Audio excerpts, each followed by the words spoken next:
What was supposed to be just another morning on daytime television turned into something no one could have seen coming.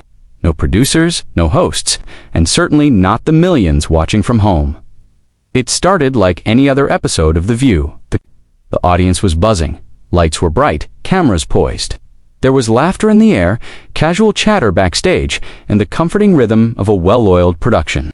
But beneath that familiar polish, something was off.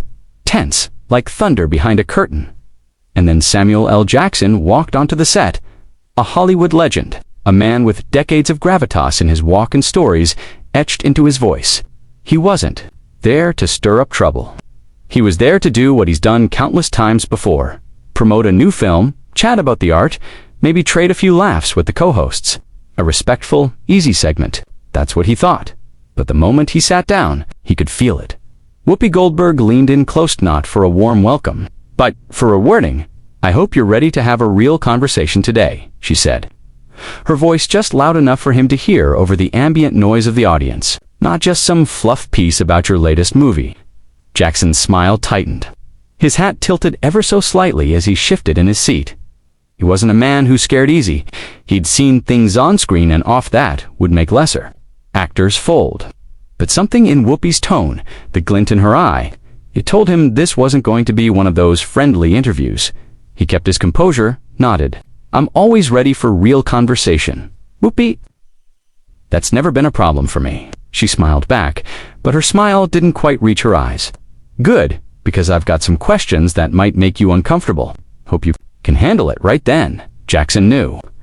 This wasn't going to be about the movie. The show went live. Applause, opening music, the usual friendly welcome from Whoopi to the camera. But to Samuel, it all felt a little forced, calculated today. "We have Samuel L. Jackson with us," Whoopi announced to the crowd, her tone neutral but her wording sharp.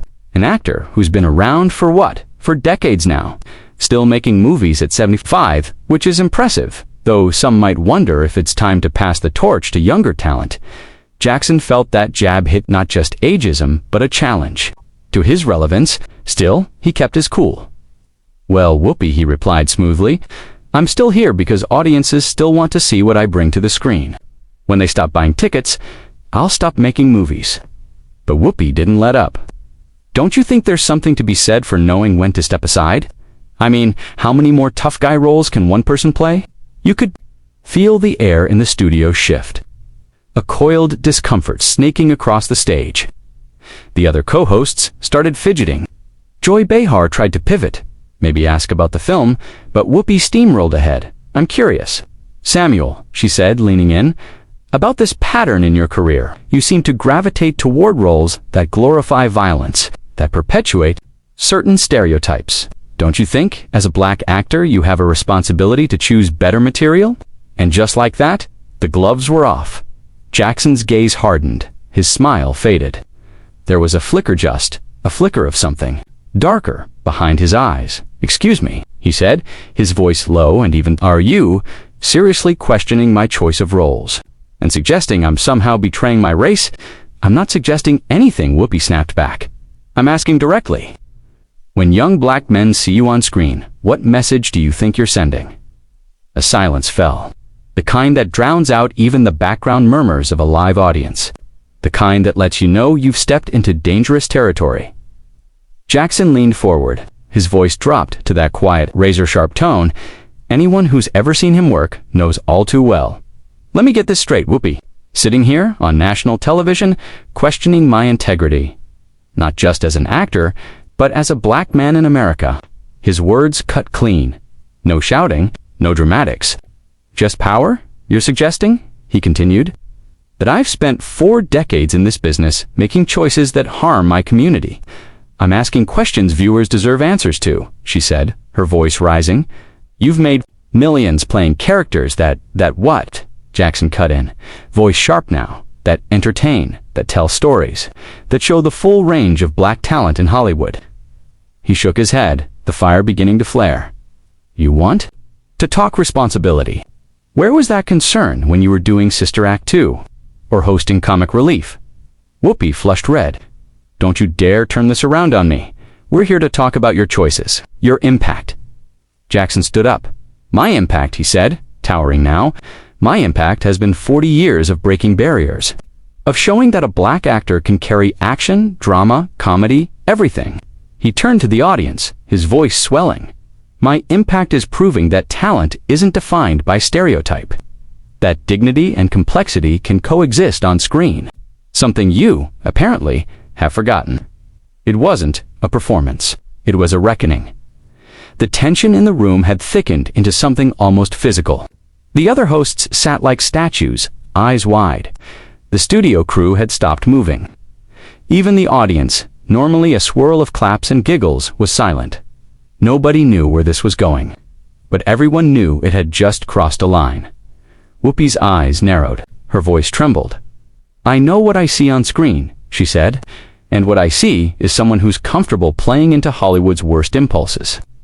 And what I see, Jackson fired back, his voice rising now, is someone who's become so comfortable, so protected by her television throne, that she's forgotten how to show respect to those who pave the way beside her. The next moment was raw, personal to Titans, colliding not over gossip or ratings, but over something deeper. Don't you dare question my commitment to this community, Whoopi hissed. I just did, Jackson replied coldly, and I'm not done. Samuel L. Jackson didn't flinch as Whoopi Goldberg glared across the table. He stood his ground calm, commanding the weight of every year in this industry, pressing behind his eyes. The air was thick, heavy, not just with tension, but with truth, the kind of truth no one ever says out loud in front of cameras. But here it was, unedited, unapologetic. She had challenged his legacy, and he wasn't going to let that go unanswered. You don't get to lecture me about my career, Jackson said, his voice low, gravelly, every syllable deliberate. You don't get to sit there and question my commitment to my people, especially when you don't know what I've done behind the scenes, the doors I've opened, the young actors I've mentored. The silence in the studio was eerie. Even the camera operators stopped moving. The usually chatty audience was frozen, watching two cultural giants unravel in real time. But Whoopi didn't back down.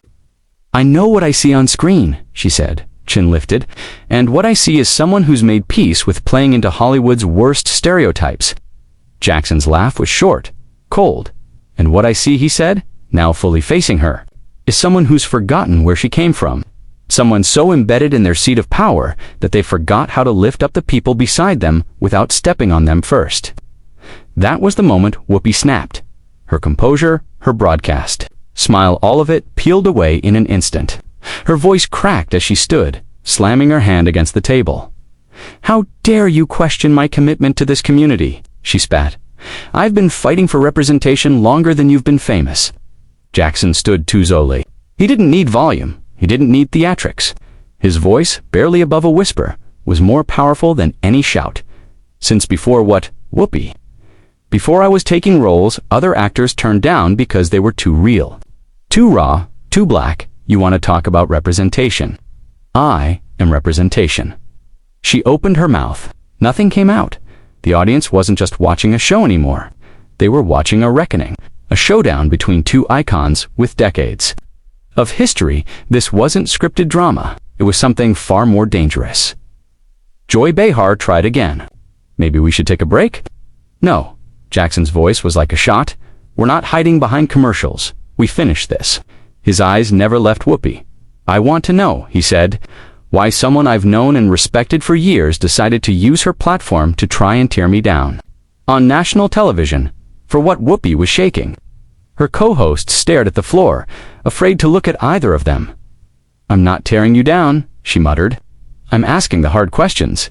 No, Jackson replied, stepping closer. You're not. Hard questions are about the work, the industry, the system we've both survived in. What you're doing, that's not journalism. That's personal. He paused. Then, slowly, with that same dangerous quiet, it's character assassination. The words echoed. Whoopi bristled, her voice trembling. Don't sit there and act like you're some kind of victim. You've made a career out of playing the angry black man, and now you're angry when someone calls you on it. Jackson's face didn't move, but something in him shifted. You think that's all I am? He asked, softly. You think that's all I've ever done? He took a breath, full of fire and weight. I've played soldiers, teachers, kings, criminals, men of God, men of sin. I've told stories that needed to be told. I've shown our pain, our power, our contradictions. Then came the cold truth, and if you see nothing but anger in that, then maybe the problem isn't the performance. Maybe it's the lens you're watching through. A hush swept through the crowd. Whoopi stumbled back a step. Her face was flushed now, not with rage, but with something close to disbelief.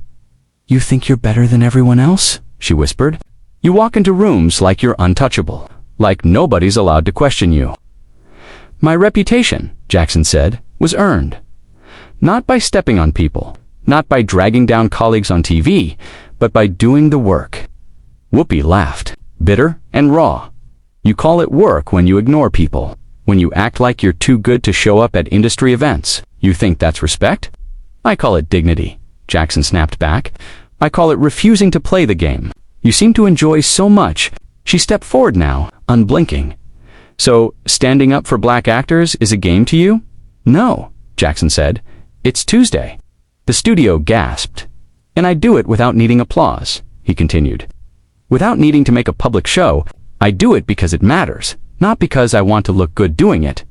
And then he asked it. The question that sliced through whatever performance Whoopi was holding on to. "Tell me, Whoopi, who gave you the power to judge how I use my influence? Who told you your way was the only way?" She had no answer. Not because she didn't want to respond, but because, for the first time, she didn't know how. That silence was louder than any fight. Asterisk, asterisk, the air in the studio had turned still. Like the moment before a glass shatters, cameras kept rolling. No one dared to cut to commercial. No one blinked. Because what they were watching wasn't just television anymore. It was raw human confrontation, vulnerability colliding with ego, pride clashing with pain. Whoopi Goldberg stood there motionless, staring at a man who had just cracked her armor with nothing but words. Samuel L. Jackson didn't gloat. He didn't smirk. He just waited. He knew what was coming. Whoopi's voice, when it returned, was thinner now. Not broken, not yet, but fraying around the edges. "You think I'm doing this because I'm jealous of you?" she asked. Jackson didn't move. "I think you're doing this," he said slowly, "because somewhere along the way, you forgot who your real fight is with." She flinched, not physically, but in her eyes. "Just for a second, you forgot," he continued, "that tearing down another black artist on national TV isn't holding them accountable. It's feeding a system that loves to see us divided." Silence. "Again, maybe I'm tired," she said finally, voice low. "Tired of watching you get applauded while younger, hungrier, more talented actors get ignored.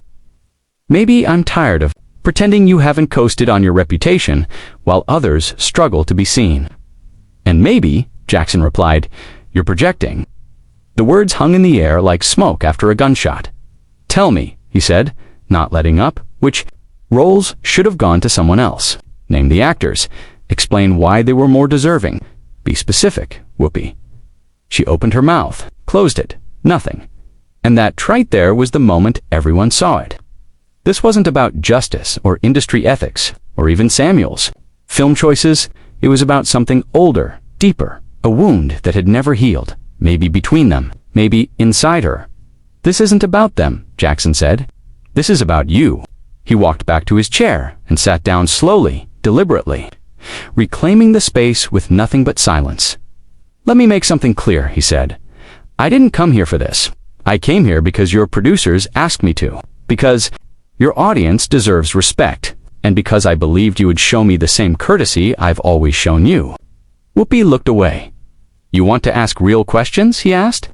"Ask me about the industry, about the roles I didn't get, about what it's like to be black over 70 and still fighting for space in rooms that weren't built for us." He leaned forward. "But don't disguise resentment as righteousness.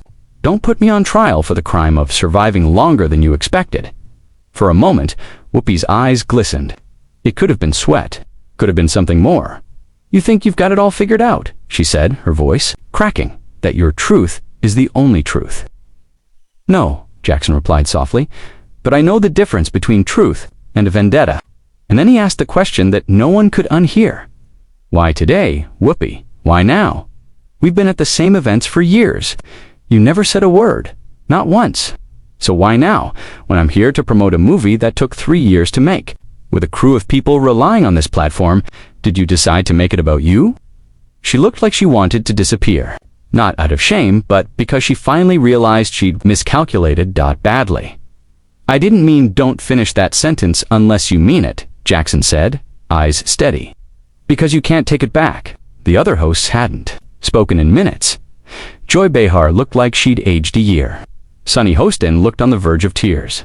Sarah Haynes sat still, her hands clenched in her lap. I just think actors like you, Whoopi tried again, should use your platform more wisely.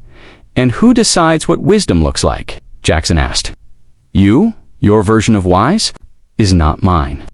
My choices, every one of them, have come with thought, with risk, with intention. You don't have to agree with them, but you damn sure don't get to judge them. The audience, bless them, didn't know whether to clap or cry. And that's when Whoopi did something no one expected, she whispered. Maybe I envy you. A full breath later, she added, you got to be fearless. You never needed permission to speak your truth. I had to earn every word I said. I had to survive rooms that didn't want me there. And somewhere along the line, I started policing everyone who came after me because I thought that was what strength looked like. Her voice cracked again. I forgot that grace matters too. Jackson didn't smile. He didn't gloat. He simply nodded. And for a brief second, it felt like the air might clear. Like maybe there could be healing. Understanding, but pride. Pride doesn't let go that easily.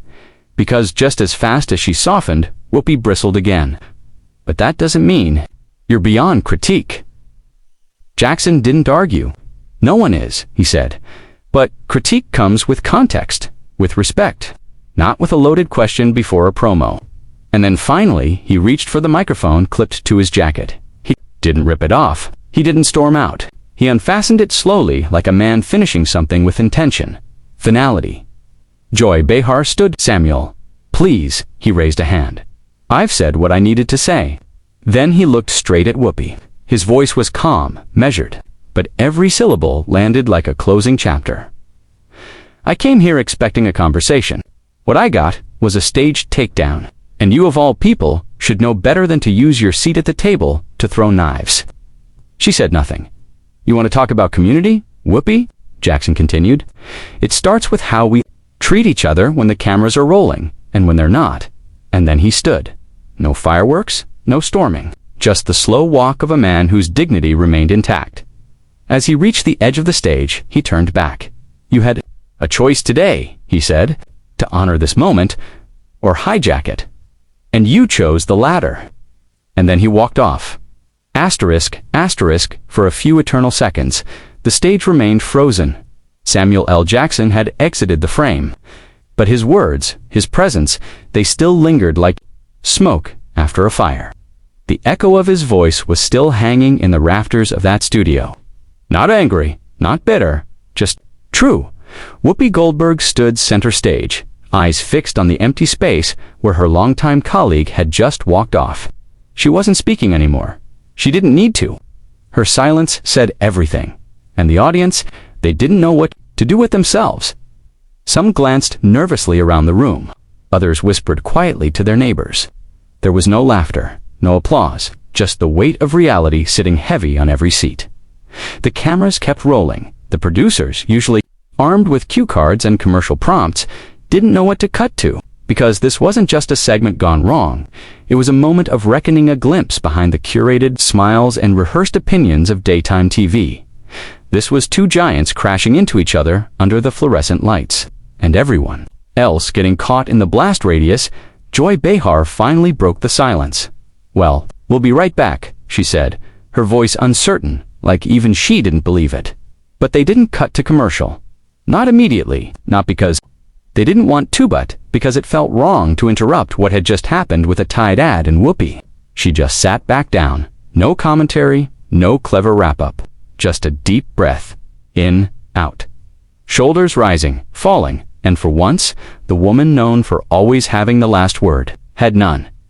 Backstage, Jackson walked quietly through the hallway, his steps slow, measured, no storming, no yelling, just the heavy silence of a man who had nothing left to say. no reason to stag. His team followed close behind, stunned but respectful. They didn't ask questions, didn't try to console, they just walked with him. Because they understood something. Sacred had just been broken in front of a live audience. Respect, trust, whatever had existed between him and Whoopi, it wasn't just bruised, it was shattered. The clip would go viral within hours.